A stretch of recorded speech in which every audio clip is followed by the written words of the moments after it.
Good evening, dear students. So, today I am back with a new topic and a new lecture, and that is the lecture on Abul Fazal, right. तो हम लोग Indian political thought में medieval period पढ़ रहे थे और उसमें हम लोगों ने ज़ियाउद्दीन बरानी की जो पॉलिटिकल थॉट है उसके बारे में पढ़े हैं। तो आज हम लोग और एक व्यक्ति, एक मशहूर पॉलिटिकल थिंकर, उनके सोच के बारे में बात करेंगे। उनका नाम है अबुल फजल, राइट।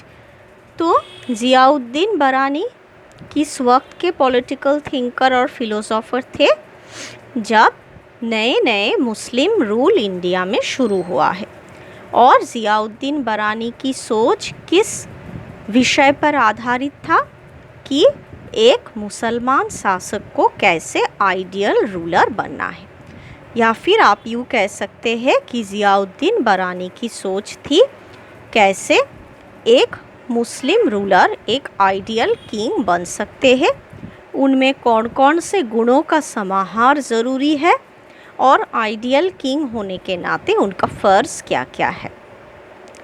अब आज हम अबुल फजल को लेकर बात करेंगे। अबुल फजल किस वक्त के कौन से ज़माने के पॉलिटिकल थिंकर थे?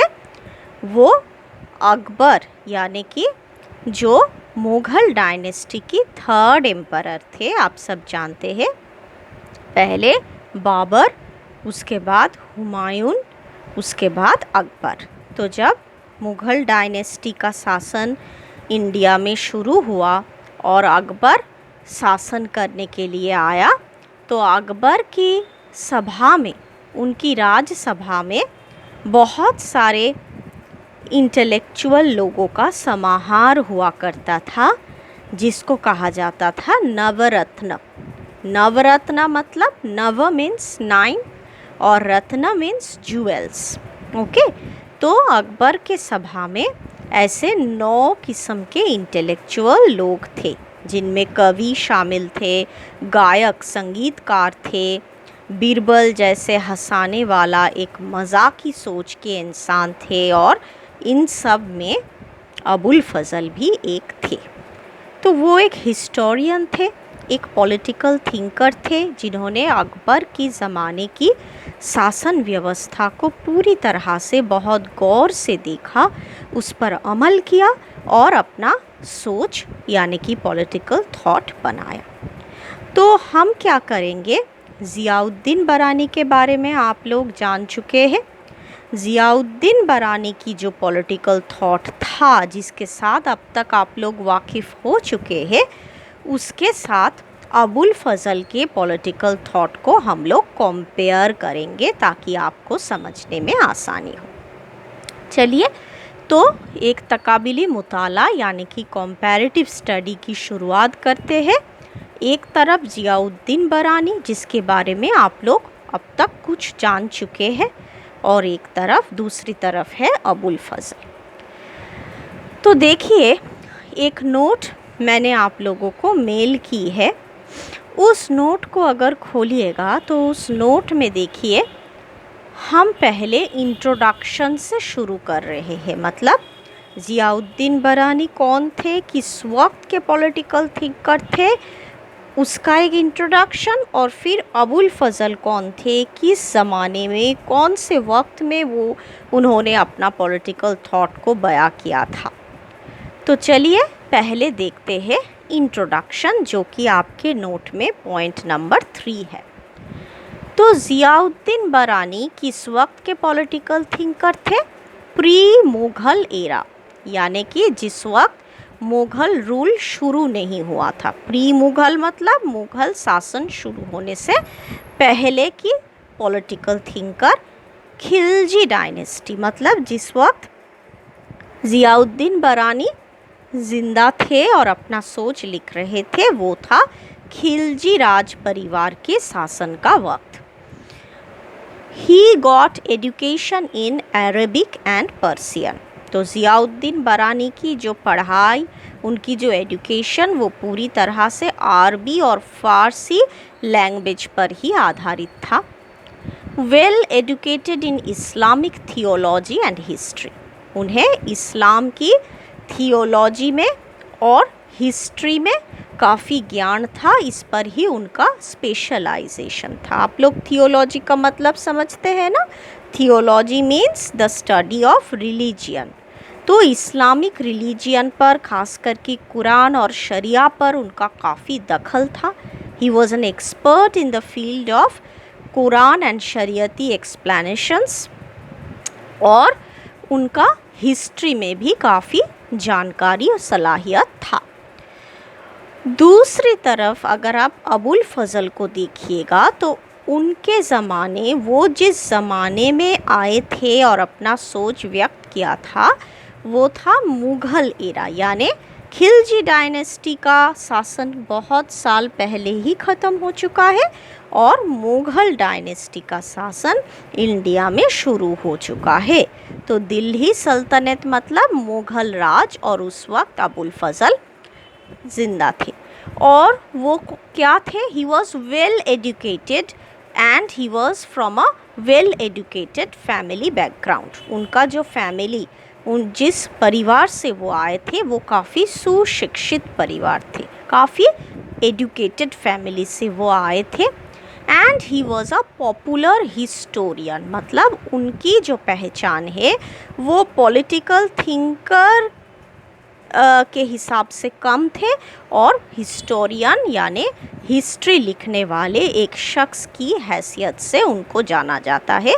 उनकी मशहूरता पूरे दक्षिण एशिया में है।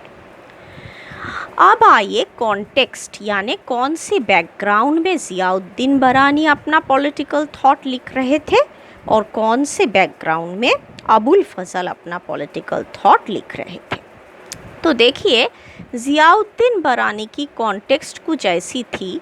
ही lived in a period when Islam was finding its roots. तो इसका क्या मतलब है? इस्लाम रिलीजियन अपना जड़ ढूंढ रहे थे इंडिया में।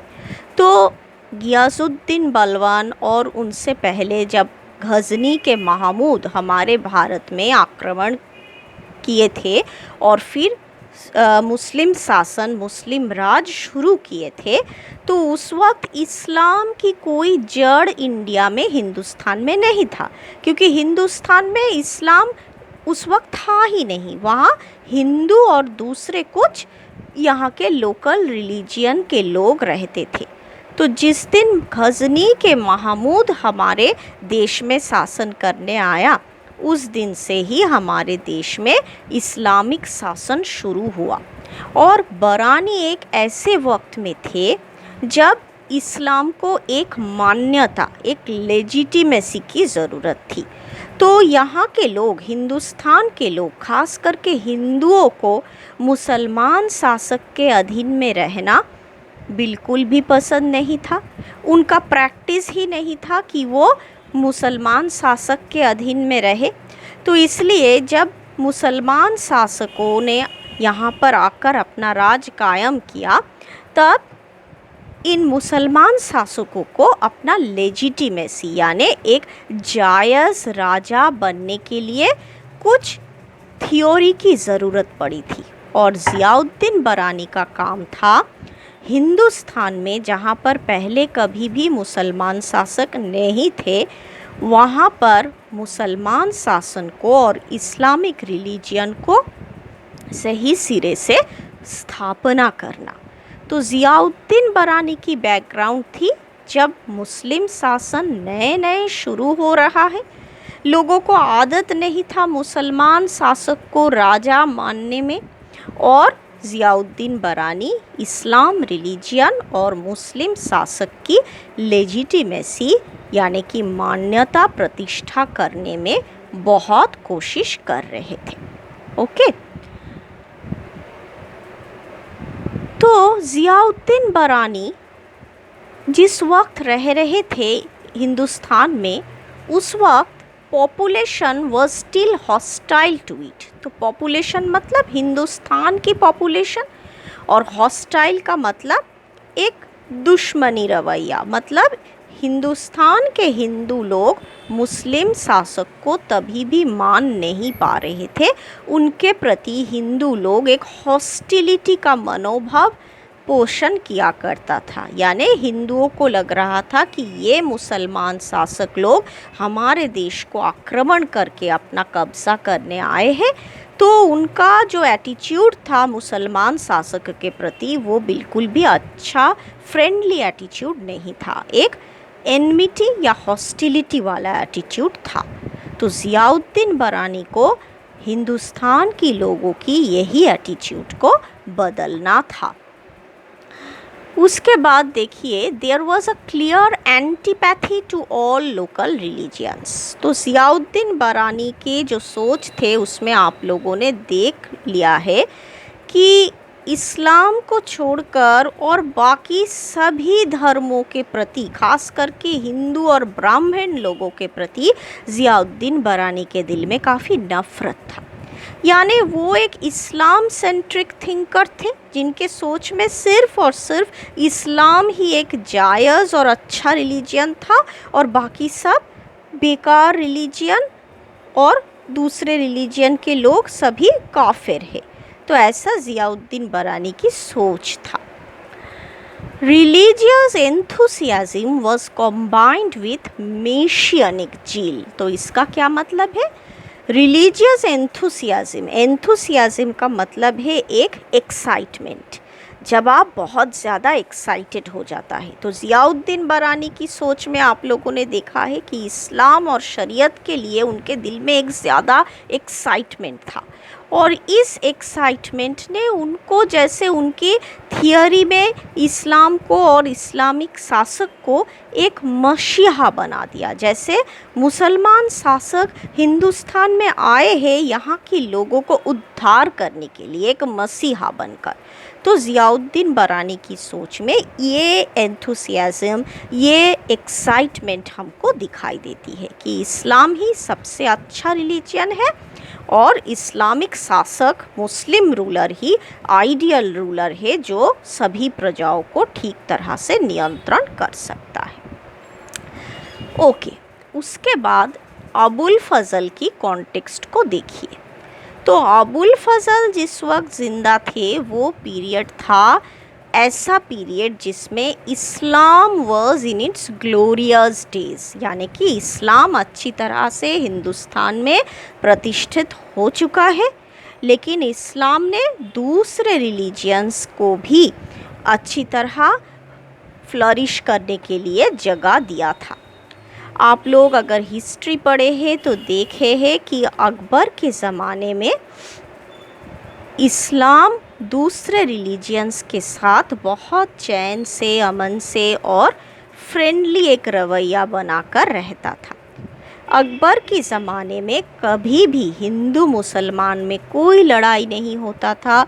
हिंदुओं के साथ साथ मुसलमानों को भी एक ही तरह का सम्मान मिलता था, या फिर आप यूँ बोल सकते हैं कि अकबर एक मुसलमान शासक होने के बावजूद भी नॉन इस्लामिक और ख़ास करके हिंदुओं को बहुत ज़्यादा इज़्ज़त करते थे, मोहब्बत करते थे। तो जिस वजह से इस्लाम को हर किसी ने बहुत ही अच्छे नज़र से देखना शुरू कर दी।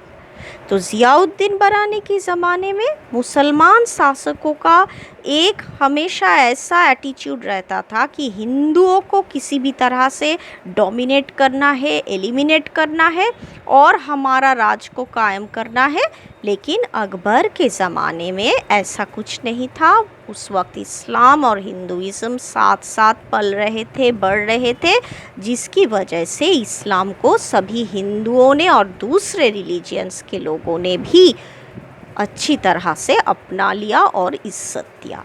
तो ऐसे वक्त में अबुल फजल लिख रहे थे। तो उनके ज़माने में ये जो मुग़ल साम्राज्य था दैट वाज पीसफुल, चैन और शांति से भरा, religious and cultural flourishing between Hindus and Muslims. तो हिंदू और मुसलमानों के बीच एक कल्चरल और रिलीजियस एक्सचेंज चलता रहता था। तो जैसे अकबर खुद मुस्लिम थे लेकिन उन्होंने हिंदू औरतों से शादी किया, राजपूत। आप लोग जोधा अकबर फिल्म अगर देखे हैं तो उसमें आप लोगों को पता ही है कि अकबर जोधा नाम की एक राजपूत नारी को शादी किया था, और ऐसे उनके और भी कुछ हिंदू बीवियां मौजूद थी। तो मतलब हिंदू और मुसलमान के बीच शादियाँ, मैट्रिमोनियल एक्सचेंजेस होता रहता था, कल्चरल एक्सचेंजेस होता रहता था। मतलब ये दो कम्युनिटी के लोग बहुत खुशहाली के साथ एक साथ जी रहे थे। New structure gave rise to novel integral culture that had elements from both Hindu and Muslim thoughts। तो इस वक्त जिस किस्म का कल्चर हिंदुस्तान में पल रहे थे वो था एक किस्म का मिक्स्ड कल्चर, जिसमें हिंदू और मुस्लिम कल्चर की अच्छे क्वालिटीज़ दोनों ही घुल मिल गए थे बहुत अच्छी तरह। अब देखिए नेक्स्ट पॉइंट आता है आइडियल किंग। मतलब एक शासक को आदर्श बनने के लिए क्या करना पड़ेगा। उसमें ज़ियाउद्दीन बरानी ने कौन सा सोच व्यक्त किया था और अबुल फजल ने कौन सा सोच व्यक्त किया था, वही हम लोग देखेंगे। तो जब बात आती है आइडियल किंग की, तब ज़ियाउद्दीन बरानी ने क्या किया, made a distinction between the personal life of the king and his political role। तो जब बात आती है किंग यानी मुसलमान राजा को कैसे आइडियल या आदर्श राजा बनना है, तब ज़ियाउद्दीन बरानी ने अच्छी तरह से स्पष्ट रूप से एक राजा की व्यक्तिगत ज़िंदगी और उनकी पॉलिटिकल ज़िंदगी में एक डिस्टिंक्शन लाइन, एक डिवीज़न लाइन बना दिया कि राजा निजी ज़िंदगी में जो कर रहा है उनकी राजनीतिक ज़िंदगी में, जब वो राज्य चला रहे हैं, प्रशासन चला रहे हैं, तब वो निजी ज़िंदगी में जो जो प्रिंसिपल्स के द्वारा परिचालित होते हैं उस वक्त उन प्रिंसिपल्स द्वारा परिचालित नहीं होना चाहिए। The king should be noble born, ideal person belonging to the family of monarchs with innate sense of justice।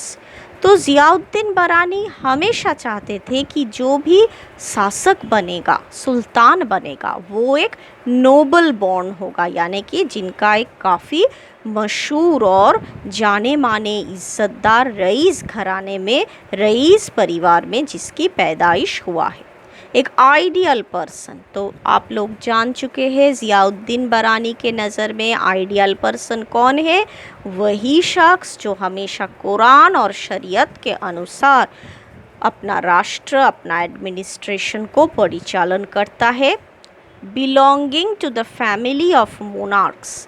तो ऐसा व्यक्ति जिनका राजा राजड़ा और सुल्तानों के साथ ही रिलेशन है, विथ इनेट सेंस ऑफ जस्टिस, और जिसके दिल में जस्टिस यानी इंसाफ के बारे में पैदाइश के वक्त से ही एक सेंस, एक आइडिया मौजूद है कि क्या इंसाफ है और क्या नाइंसाफ़ी है।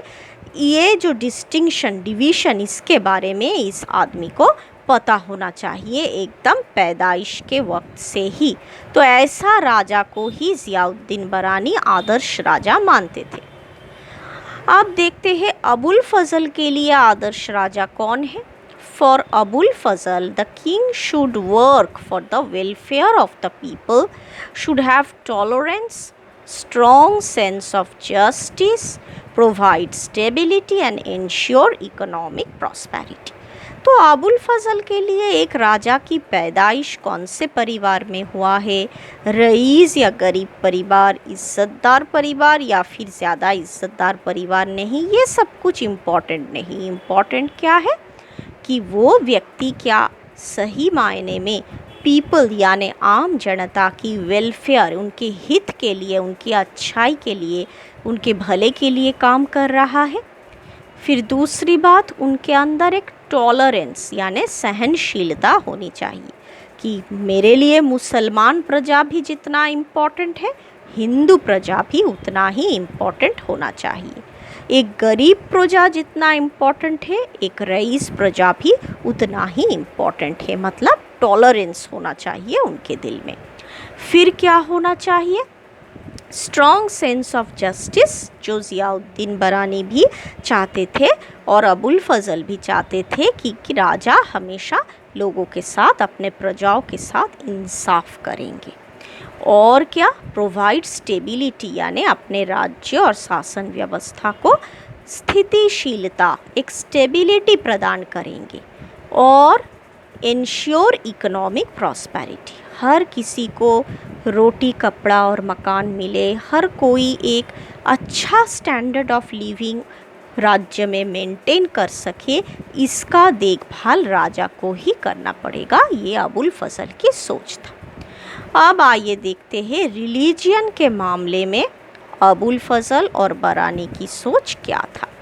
तो जब बात आती है रिलीजियन की, तब अबुल फजल और बरानी had totally different views on religion. Religion के बारे में अबुल फजल की जो व्यूज़, जो सोच, जो दृष्टिकोण था, वो बरानी से बिल्कुल अलग था।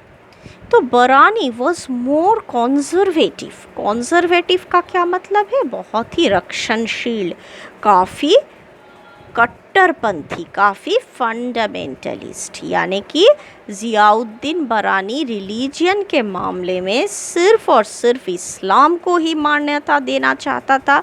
दूसरे कोई भी रिलीजियन के लिए समाज में कोई जगह, कोई इज्जत नहीं है। तो उनके सोच था काफ़ी कॉन्जर्वेटिव और साथ में काफ़ी फंडामेंटलिस्ट, कट्टरवादी, जिसमें चेंज की कोई गुंजाइश नहीं। और वो बहुत ही रिजिड किस्म के थिंकर थे, जिनके नज़र में सिर्फ़ और सिर्फ इस्लाम ही एक जायज़ रिलीजन है, बाकी सब नाजायज़ है। लेकिन जब बात आती है अबुल फजल की, तो अबुल फजल के जो सोच थे वो किस पर आधारित था? Abul Fazl's religious thoughts were based on equality of all and secularism. तो हर कोई प्रजा इक्वल है, चाहे हिंदू हो, मुसलमान हो या सिख हो, जो भी हो, सब इक्वल है। और तो और वो सेक्युलरिज्म यानी धर्मनिरपेक्षता में यकीन रखते थे। वाइल बरानी insisted on superiority of Islam, तो बरानी हमेशा इस्लाम को ही सुपीरियर, सबसे बेहतरीन रिलीजियन मानते थे। लेकिन अबुल फजल नहीं मानते थे, वो हर किसी रिलीजियन के लोगों को इक्वल समझते थे, इक्वल राइट्स और इक्वल इंसाफ देना चाहते थे। अब आइए पॉइंट नंबर 8 में। Abul Fazl was influenced by composite culture of his time.